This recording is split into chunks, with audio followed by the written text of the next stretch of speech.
Buenos días, quien les habla, Miss Elena Sánchez del CEBA San Agustín La Molina.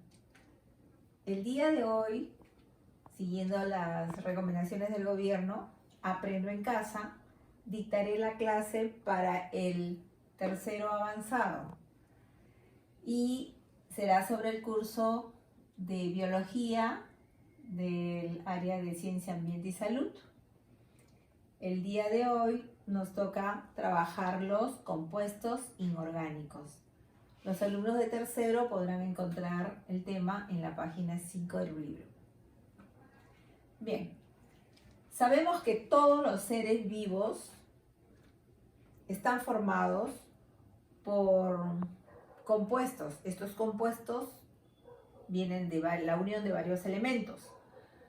Entonces, hay 25 elementos biogenésicos que le dan la vida. Biogenésico significa que da origen a la vida.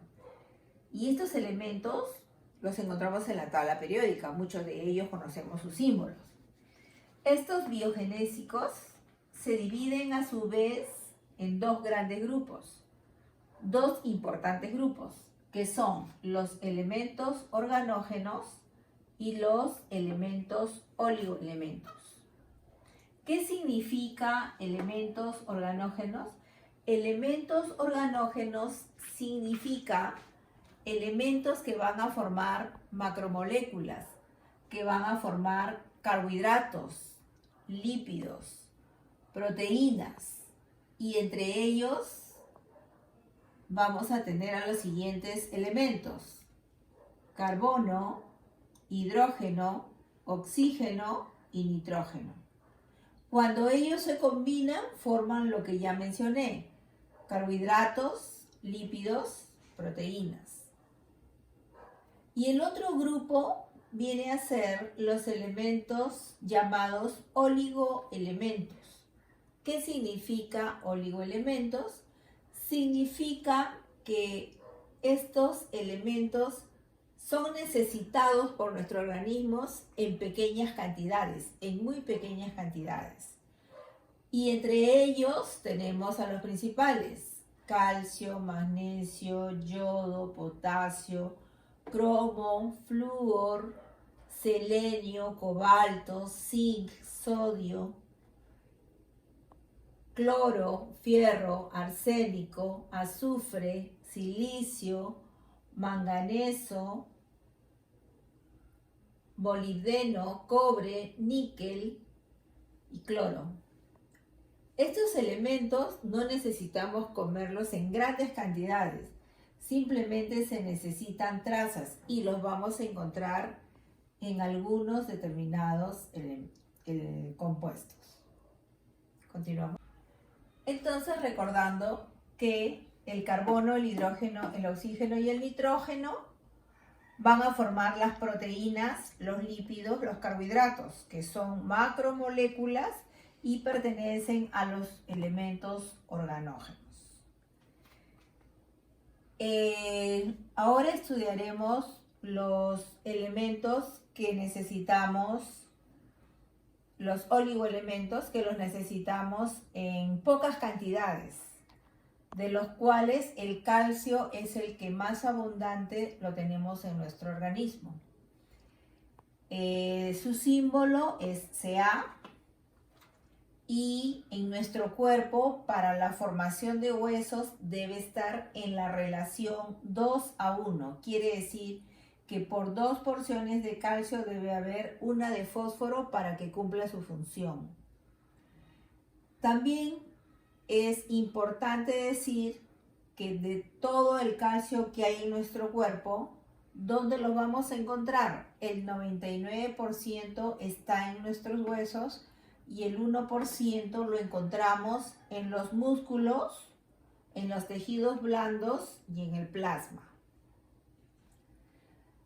Nuestro cuerpo segrega dos hormonas llamadas tirocalcitonina y paratohormona.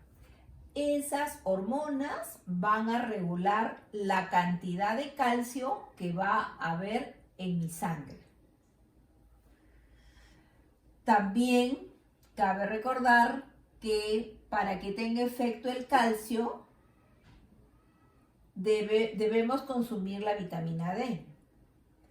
Y la vitamina D lo tienen algunos alimentos, como los helados, como los alfa-tocoferoles, y, por ejemplo, también lo toman los niños de los rayos solares, los niños y los ancianos. Por eso es que a los ancianos se les saca a tomar sol, porque ellos ya están perdiendo el calcio de su organismo y lo poco que tienen o consumen deben retenerlo y fijarlo con la vitamina D, y lo hacen a través de los rayos solares.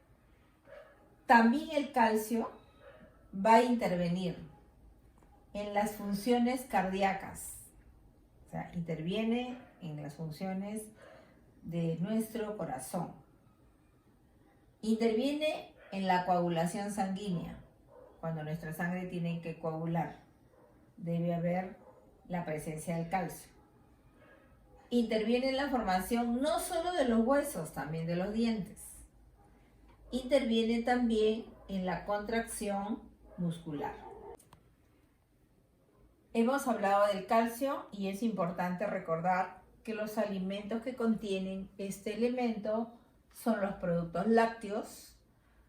Entre ellos tenemos la leche, el yogur, los quesos, las mantequillas. En esos productos podemos encontrar el calcio.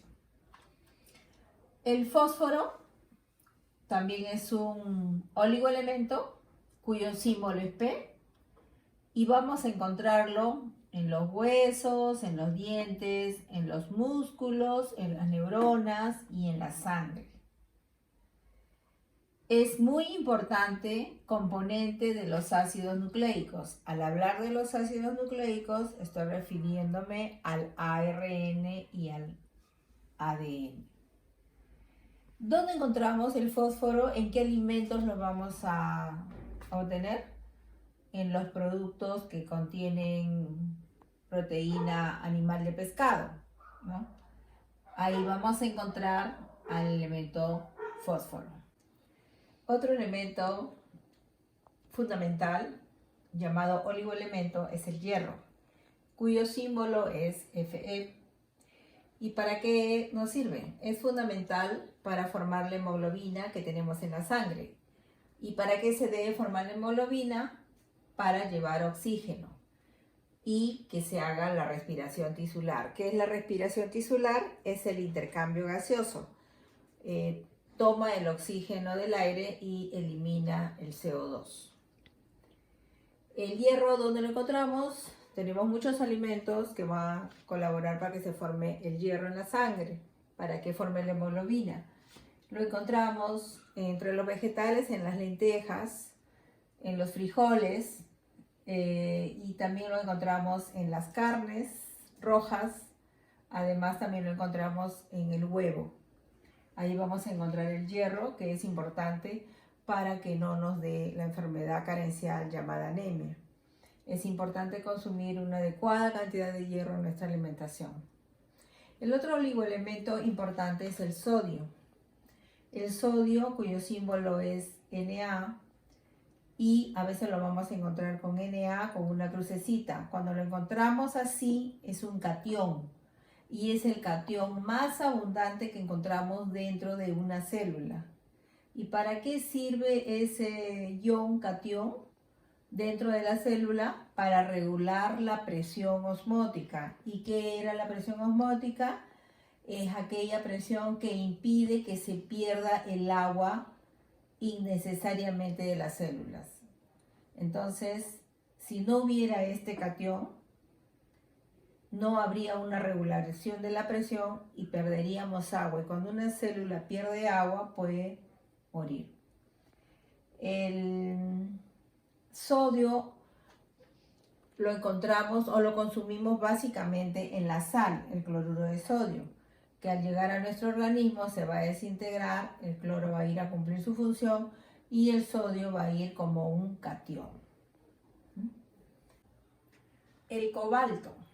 El cobalto también es un oligoelemento, El símbolo es CO y lo vamos a encontrar en alimentos que contengan vitamina B12. ¿Qué alimentos tienen vitamina B12? Recordemos que lo vamos a encontrar en el hígado, en las ostras, en el arroz integral. Cuando consumimos alimentos que tengan vitamina B12, automáticamente vamos a consumir cobalto. ¿Para qué es importante el cobalto? Es importante para el crecimiento. Pero también, sobre todo, es muy importante porque va a prevenir la anemia perniciosa y la atrofia muscular. ¿A qué le llamamos la anemia perniciosa? La anemia perniciosa se va a dar cuando el intestino de nuestro organismo tiene dificultades para absorber la vitamina B12. Entonces, si no la absorbe, va a comenzar a matar, a destruir a los glóbulos rojos. Y si destruye los glóbulos rojos, nuestra hemoglobina va a bajar, por lo tanto nos va a dar la anemia perniciosa. Y también dice acá que previene la atrofia muscular. ¿Qué sucede en la atrofia muscular?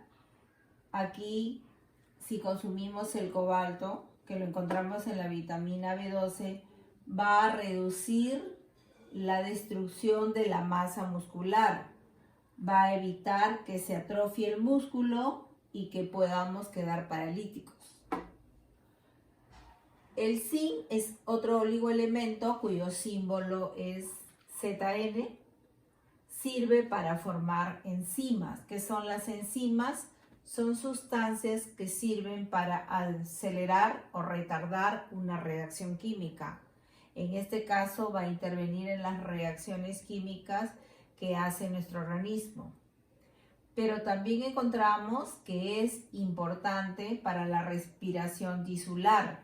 ¿Qué significa? Que va a ayudar al intercambio gaseoso cuando tomamos el oxígeno del aire y eliminamos el CO2. También va a ayudar para el crecimiento adecuado. Y sobre todo, el zinc va a intervenir en la formación de algunas hormonas vegetales. Cuando hablamos de que interviene en la formación de hormonas vegetales, nos estamos refiriendo a productos que van a ser vegetales y donde los vamos a poder encontrar a este elemento, justamente porque forman las hormonas. ¿Dónde encontramos el zinc? Pero también el zinc lo vamos a encontrar en el hígado del vacuno, lo vamos a encontrar en la carne del cerdo, lo vamos a encontrar en la carne de res. De allí nosotros vamos a poder absorber igualmente en algunos productos vegetales, como por ejemplo los frijoles. Continuamos. Otro elemento importante es el magnesio, cuyo símbolo es Mg. ¿Y para qué sirve? Sirve para hacer la síntesis de las proteínas, de las grasas, de los nucleótidos, de los ácidos nucleicos y de los carbohidratos. Cada que se va a formar uno de ellos, interviene el magnesio. ¿Para qué es necesario? También se hace necesario para la contracción muscular. Cuando un músculo se contrae, el magnesio interviene en este proceso. Y además, en las células vegetales forma parte de la molécula de clorofila. El cobre, cuyo símbolo A, el magnesio, ¿en qué alimentos los encontramos? En productos verdes, como por ejemplo las paltas. También las encontramos en los productos verdes que utilizamos en las comidas. Ahí va a estar el magnesio. Espinacas, por ejemplo, ¿no? Las espinacas, las paltas. En estos productos verdes que usamos en las ensaladas, ahí vamos a encontrar el magnesio.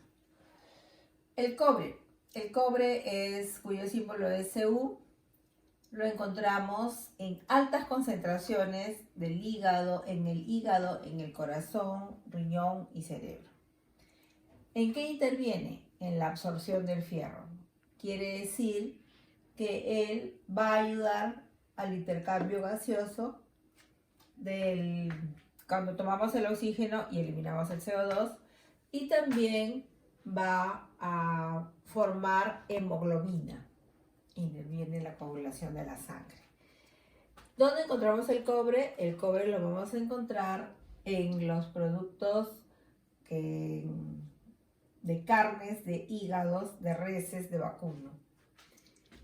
El molibdeno, el símbolo es MO, interviene en la absorción del calcio y es muy importante para la función de metaloenzimas. ¿Qué significa? Que cuando se va a formar un compuesto llamado metaloenzima, que es la unión de sustrato más la enzima, allí va a intervenir el molibdeno, porque este sustrato y esta enzima químicamente van a unirse para cumplir una función. Igualmente lo encontramos en las carnes de cerdo, en camarones, en cangrejos. Bien, continuamos. El yodo es un elemento que también se comporta como un oligoelemento cuyo símbolo es la I latina mayúscula y sirve para formar hormonas tiroideas. Regula el metabolismo celular.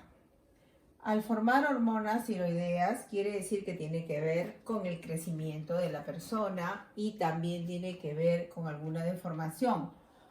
¿Dónde encontramos el yodo? Lo encontramos en la sal yodada, por ejemplo, ¿no? La sal tiene un porcentaje de yodo mínimo, pero que es muy importante para que haga formar las hormonas tiroideas. Cuando en algunos lugares no se ha consumido sal yodada, ha aparecido una enfermedad llamada bocio, donde se le infla la parte debajo de la mandíbula y se hunde con el pecho, parecido a un sapo. Y también nacen niños con cretinismo, ¿no? Personas que no llegan a completar su desarrollo.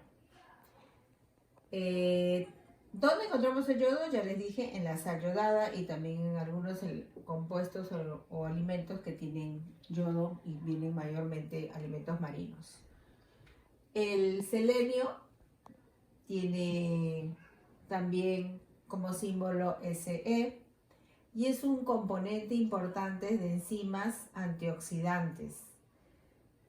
Al decir enzimas antioxidantes, lo estamos relacionando con enzimas que ayudarán a reacciones químicas y que van a influir mucho en la insuficiencia cardíaca.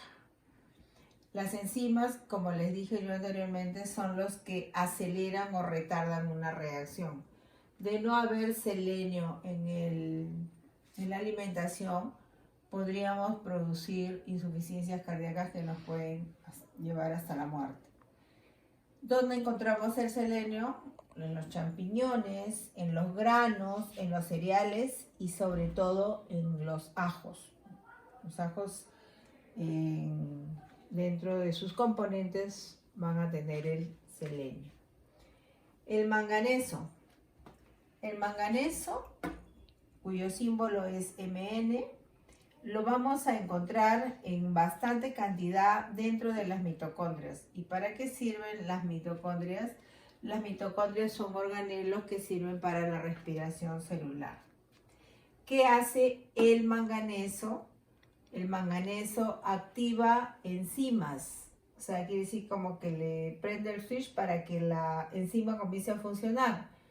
Cuando se forman las glucoproteínas, cuando se forman los oligosacáridos y cuando se forman los proteoglucanos. En la formación de estos tres compuestos va a intervenir el manganeso. ¿En qué alimentos encontramos el manganeso? Los encontramos en las yemas de los huevos, en la avena, en los cereales, en los granos. Ahí vamos también en todas las carnes, obviamente, ¿no? Las carnes rojas vamos a encontrar el manganeso. Entonces, las legumbres, las avenas y la yema de los huevos y los plátanos, vamos a encontrar el manganeso, que es un elemento muy importante en la alimentación. El cromo, cuyo símbolo es Cr, sirve para el metabolismo de las proteínas que se dan en la membrana celular. Las células tienen una envoltura, la célula animal, llamada membrana celular. Allí se va a formar proteínas, allí vamos a encontrar proteínas y ahí se va a dar la síntesis, el metabolismo de las mismas. ¿Dónde encontramos el cromo? En las carnes rojas, en los huesos, en los brócolis, en el hígado. Los compuestos que vienen del flúor, su símbolo es F, endurece huesos y endurece dientes.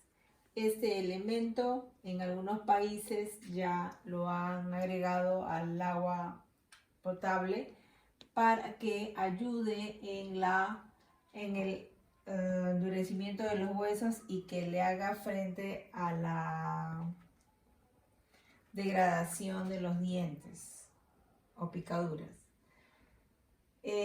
¿Dónde encontramos el flúor? El flúor lo vamos a encontrar en los pescados. También los vamos a encontrar en algunas almejas de los productos marinos. El cloro. El cloro nos va a servir porque regula la presión osmótica. Su símbolo es Cl. Forma el ácido clorhídrico que se encuentra en el jugo gástrico. Al formar el jugo gástrico, prepara la actividad enzimática que sirve para la digestión. El cloro lo vamos a encontrar en productos como las legumbres, las carnes rojas, tenemos también en el hígado, vamos a encontrar el cloro. Y nos quedan 3 elementos que también están en el grupo de los inorgánicos. Por ejemplo, el potasio que lo vamos a encontrar, cuyo símbolo es K, y lo vamos a encontrar como catión muy abundante en la parte extracelular, fuera de la célula. ¿Qué va a hacer él? Va a controlar la presión osmótica. ¿Qué va a hacer? Además, regula la contracción muscular y además regulará la frecuencia cardíaca. El potasio es el que permite el impulso nervioso. ¿Y en qué alimentos lo encontramos? Básicamente en las ciruelas, en los mangos y en el plátano. El sílice, silicio, cuyo símbolo es Si, lo va a tener, por ejemplo, la caparazón de las diatomeas. ¿Qué cosas son las diatomeas? Las diatomeas son las algas que pertenecen al grupo del fitoplancton. Ustedes saben que el fitoplancton es el alimento de los peces, una parte del alimento de los peces.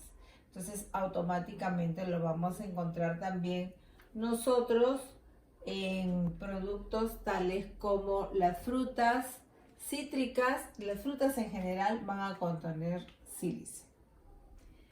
El azufre, cuyo símbolo es S, va a formar las sulfoproteínas.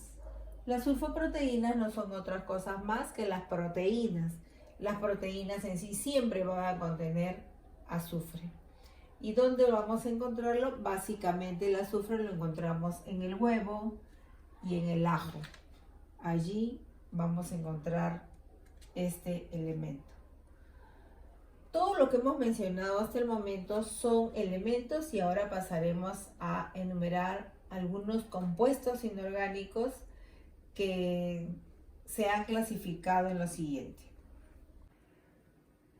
Como decíamos, los compuestos inorgánicos se clasificarán en 4 grupos principales.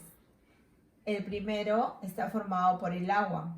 El agua es un disolvente. ¿Por qué es un disolvente? Es un disolvente porque está formado por iones positivos y iones negativos. Eso lo hace un gran disolvente y sirve al organismo. Además, el agua formará el 20% de nuestro tejido óseo y el 80% del tejido sanguíneo. ¿Qué más nos permite el agua? Eliminar los desechos de nuestro cuerpo. Además, regulará la temperatura del cuerpo, porque si hace demasiado calor, a través de la sudoración regulará la temperatura y permitirá soportarlo. Y también actuará como un gran lubricante. Continuamos con los ácidos y bases. El segundo grupo, los ácidos y bases, cuando estos ácidos actúan en el agua, ácidos bases, formarán sales, y cuando forman las sales se logrará el equilibrio en las reacciones. El ácido carbónico es un ácido muy importante porque él va a actuar como un buffer, un tampón en la sangre, pues se necesita ello para formar la hemoglobina. Los ácidos también van a actuar en los espacios intersticiales en los tejidos de los invertebrados. Continuamos. Las sales. Sabemos que las células y los líquidos extracelulares formarán aniones y cationes, que quiere decir que se van a separar y formarán los cationes de carga positiva y los aniones de carga negativa. Tal es el caso como el potasio o el sodio, y como aniones los cloratos, sulfatos y fosfatos. ¿Y para qué se forman estos? Se forman los fosfatos y carbonatos, formarán esqueletos de animales. Y el último grupo está formado por los gases. Entre los tres principales tenemos al oxígeno, el dióxido de carbono y el nitrógeno. El oxígeno se da en la respiración, se une al hidrógeno y forma el agua. Además, el oxígeno se libera en la fotosíntesis. El gas dióxido de carbono es usado para la fotosíntesis, es una materia prima para la fotosíntesis, y además se forma como producto de desecho. El nitrógeno se fija gracias a las bacterias nitrificantes en la tierra, y ello va luego a formar también las proteínas. Bien, en esta última parte hemos hablado de los compuestos inorgánicos, gases, como el agua, ácidos bases, las sales